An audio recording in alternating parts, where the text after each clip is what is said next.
Kembali di Sapa Indonesia Pagi, Saudara. Berkantor di ibu kota Nusantara, kemarin Presiden Joko Widodo menggelar rapat terbatas perdana bersama Menteri jajaran Otorita IKN, Gubernur dan Bupati setempat. Dalam ratas, Presiden memberikan arahan agar pembangunan IKN mengutamakan partisipasi masyarakat khususnya dalam penataan IKN. Jangan sampai masyarakat merasa terpinggirkan, tergusur, atau justru digusur.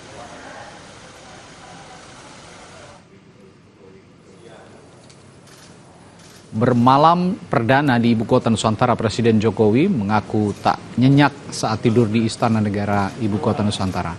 Jokowi mengklaim ini terjadi karena baru pertama kali bermalam di IKN. Namun Jokowi mengaku puas dengan perkembangan pembangunan ibu kota Nusantara.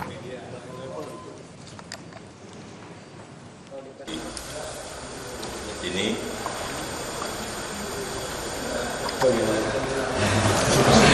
nyenyak apa? Gimana? Tidurnya nyenyak nggak?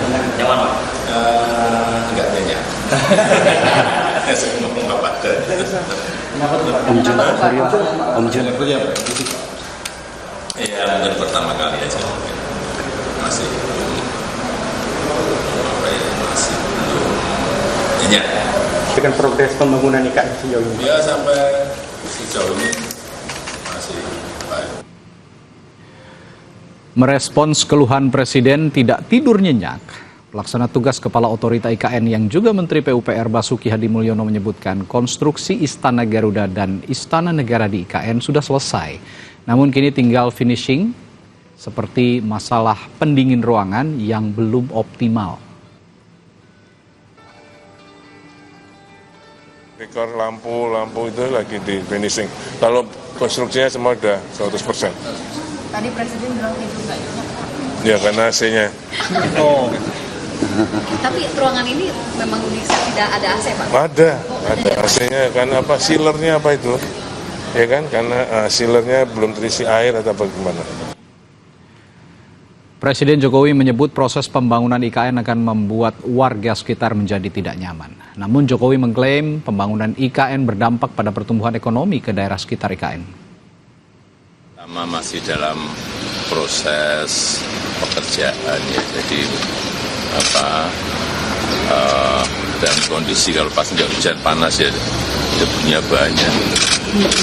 Menggerakkan ekonomi luar biasa. Tetapi coba dicek di BI di Kalimantan Timur, growth pertumbuhan ekonomi pada kuartal pertama berapa persen, tahun ini kuartal kedua berapa persen. Artinya pembangunan ini juga berdampak pada wilayah sekitar IKN. Sebelumnya juga Terakhir setahu saya sudah di atas 7, lebih tinggi. Tinggi sekali.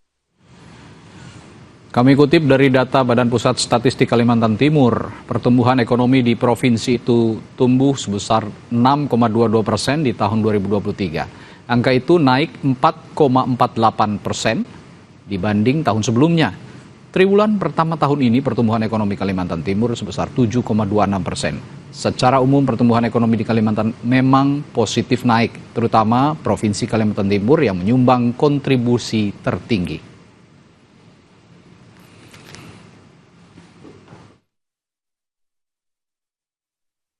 PLT Kepala Otorita IKN Basuki Hadimulyono menyebut penataan kawasan di sekitar IKN akan melibatkan partisipasi aktif masyarakat setempat. Basuki menyebut Presiden Jokowi berpesan agar pembangunan IKN jangan sampai membuat masyarakat merasa tergusur. Utamakan partisipasi masyarakat, khususnya dalam penataan IKN ini.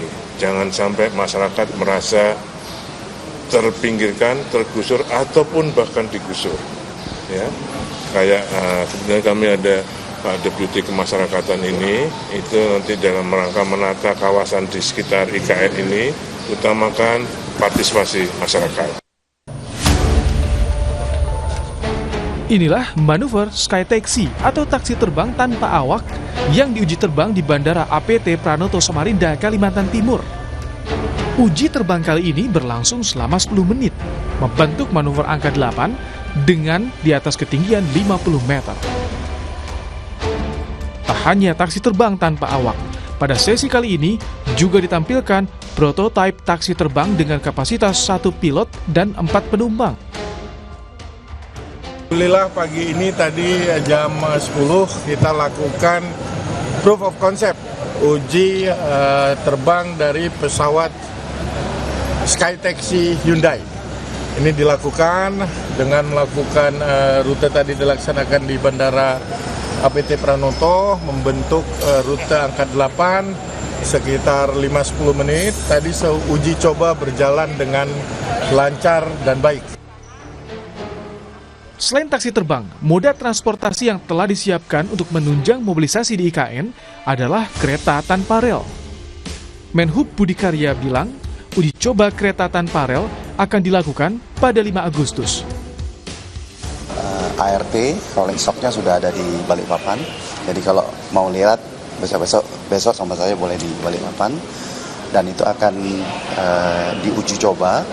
Insya Allah tanggal 5 sudah mulai uji coba. Itu ada 2 transit, masing-masing 3 kar akan berputar dari Sumbu Kebangsaan, Sumbu Barat, Sumbu Timur, keliling dengan headway 5 menit. Untuk taksi terbang, saat ini masih terus dikembangkan untuk diuji kelayakan hingga keamanan saat mengudara. Diperkirakan, tahun 2030, taksi terbang ini sudah bisa digunakan secara komersial di IKN. Rijal Mustafa, Jasmine Jafar, Kompas TV, Samarinda, Kalimantan Timur. Seperti diketahui, hari ini merupakan hari kedua Presiden Joko Widodo berkantor di IKN. Nah, lebih lengkap soal agenda hari ini dari Presiden di IKN akan dilaporkan jurnalis Kompas TV Renata Panggalu. Renata, ada agenda pertemuan Presiden dengan pengusaha. Apa poin utama pertemuan ini? Iya, Radi dan juga saudara, berdasarkan informasi yang kami dapat memang ini terkait dengan bagaimana kemudian Presiden Joko Widodo ingin melibatkan pengusaha lokal di sekitar Ibu Kota Nusantara untuk ikut berpartisipasi dalam pembangunan IKN. Ini ada sejumlah pengusaha lokal dan juga pengurus Kamar Dagang Indonesia daerah, misalnya dari Provinsi Kaltim, kemudian juga Kota Balikpapan, Kota Samarinda, Kabupaten Penajam Pasir Utara, kemudian juga Himpunan Pengusaha, ini juga turut diundang, Himpunan Pengusaha Muda Indonesia dari Provinsi Kalimantan Timur, kemudian Kota Balikpapan, Samarinda, dan juga Kabupaten Penajam Pasir Utara. Jadi memang Radi, selain agenda tersebut juga Presiden akan menerima sejumlah jajaran terkait dengan pengamanan ini menjelang upacara HUT ke-79 juga. Tamu-tamunya ini adalah Pangdam 6 Mulawarman, kemudian Kapolda Kalimantan Timur, dan Rem 091 Aji Suryanata Kusuma, kemudian Dandim 0913 Penajam Pasir Utara, dan Kapolres Penajam Pasir Utara. Ini tentu juga selain membahas mengenai perhelatan terdekat yakni upacara HUT ke-79, juga ini secara umum akan dibahas mengenai peningkatan pengamanan, kemudian juga pelayanan bagi publik, stabilitas keamanan di wilayah Ibu Kota Nusantara dan sekitarnya. Jadi Radi dan juga saudara, kalau kita melihat dari informasi yang kami dapatkan, ada 2 agenda. Untuk agenda pertama ini yang bertemu dengan pengusaha lokal membahas terkait dengan pembangunan di IKN akan dimulai sekitar pukul 9.30. Jadi kalau yang kita lihat jam sekarang sudah menunjukkan 9.31, sepertinya rapat terbatas yang melibatkan investor-investor ini akan segera juga dimulai di Ibu Kota Nusantara. Radi. Ya, Renata, Presiden akan berkantor di IKN kabarnya sampai besok. Apakah informasi ini masih valid? Dan ini termasuk ada agenda persiapan menuju upacara 17 Agustus nanti. Apakah demikian juga? Dan bagaimana perkembangannya sejauh ini?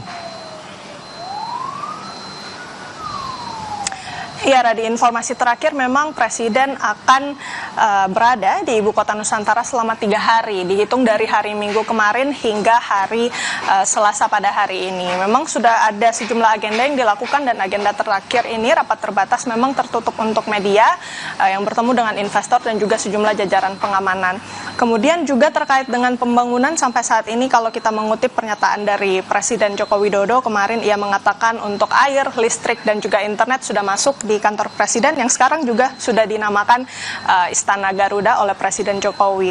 Selain itu juga memang sempat disebutkan oleh Presiden Jokowi malam pertama ia menginap di Ibu Kota Nusantara begitu ya, merasa tidak nyenyak. Ini pun juga kemudian langsung ditanggapi oleh Menteri PUPR sekaligus juga PLT Kepala Badan Otorita IKN Basuki Hadi Mulyono yang mengklaim itu disebabkan oleh air conditioner atau AC.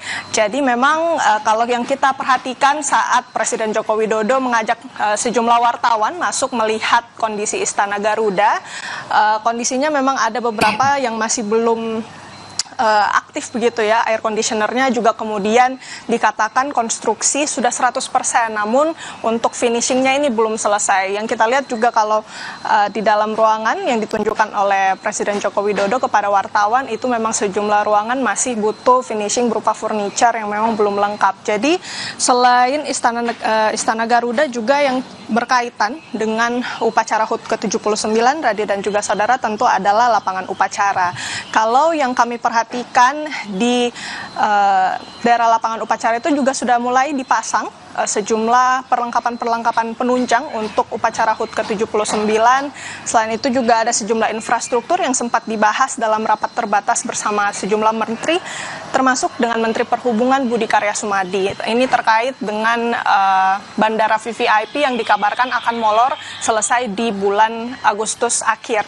Jadi ada alternatif apabila memang bandara VVIP ini belum selesai, maka tamu-tamu negara ini kemungkinan akan tiba di Balikpapan untuk kemudian nanti menuju ke Ibu Kota Nusantara. Namun memang kabar baiknya ada sejumlah infrastruktur yang ditargetkan bisa digunakan untuk 17 Agustus, misalnya jalan tol yang kemarin juga sempat ditinjau oleh Presiden Jokowi bersama influencer, jalan tol seksi 3A yang kemudian juga nyambung ke jembatan Pulau Balang, ini juga sudah diresmikan oleh Presiden Joko Widodo yang bisa memangkas waktu perjalanan yang semula 80 km bisa memakan waktu 4 jam dari Balikpapan ke IKN, kemudian bisa dipotong menjadi sisa 1 jam, sisa 30 km saja untuk jarak tempuh dari Balikpapan ke IKN. Radi.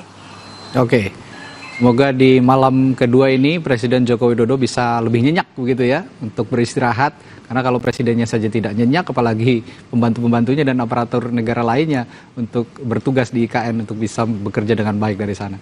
Baik, terima kasih. Renata Panggalo melaporkan langsung dari Balikpapan, Kalimantan Timur. Saudara, setelah jeda di Sapa Indonesia Pagi, kami punya informasi dari Timnas U19 yang menang 1-0 di final Piala AFF melawan Thailand. Kemenangan ini membuat Indonesia jadi juara untuk yang kedua kalinya usai puasa Piala selama 11 tahun.